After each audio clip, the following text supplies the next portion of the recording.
துரோகங்கள் ஒன்றல்ல இரண்டல்ல, ஏமாற்றங்கள் ஒன்றல்ல இரண்டல்ல.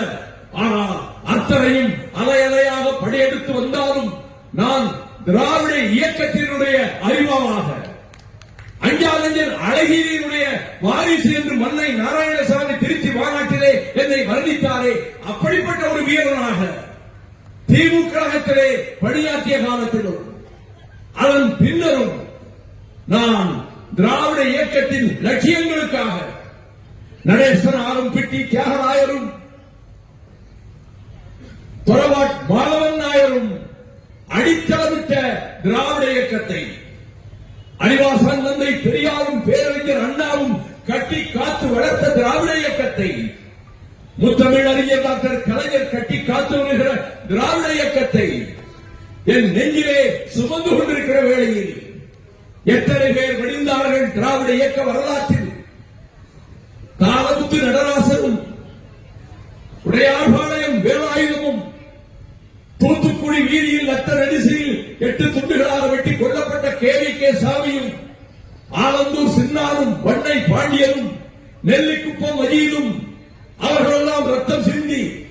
உயிர் தியாகம் செய்து பாதுகாத்த இந்த திராவிட இயக்கத்தை, அதை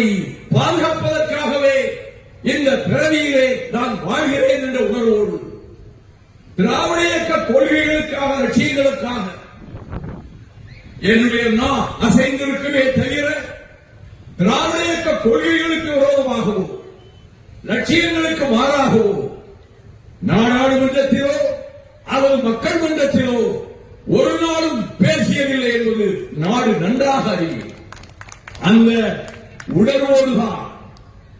நாடாளுமன்றத்தில் கடைசியாக நான் விடைபெற்று செல்ல வேண்டிய நேரம் வந்தபோது, அப்பொழுது விடைபெற்று செல்கிற எம்பிக்கள் நன்றி தெரிவித்து பேசலாம், மற்ற எம்பிக்கள் தலைவர்கள் வாழ்த்தி பேசலாம் என்று அவைத்தலைவர் சொல்ல, 3வது பேராக அழைக்கப்பட்டதால் 7 நிமிடங்கள் பேசினேன். அந்த பேச்சின் ஒரு கட்டத்தில் சொன்னேன், இந்த மன்றத்தில் இருக்கிற இளம் நாடாளுமன்ற உறுப்பினர்களே, உங்களின் வயதில் மூத்தவனாக, நாடாளுமன்றத்தில் 30 ஆண்டுகள் அனுபவம் பெற்றவனாக உங்களுக்கு சொல்லுகிறேன், ஒவ்வொரு வாரத்திற்கும் உங்களை ஆயத்தப்படுத்துங்கள், இரவெல்லாம் கண் விழித்து படியுங்கள், தேவையான தொகுப்புகளை சேகரித்துக் கொண்டு போங்கள். உயர்ந்த சிகரங்களின் மேலே இருப்பவர்கள், மலை உச்சிக்கு மேல் சென்றவர்கள் திடீர்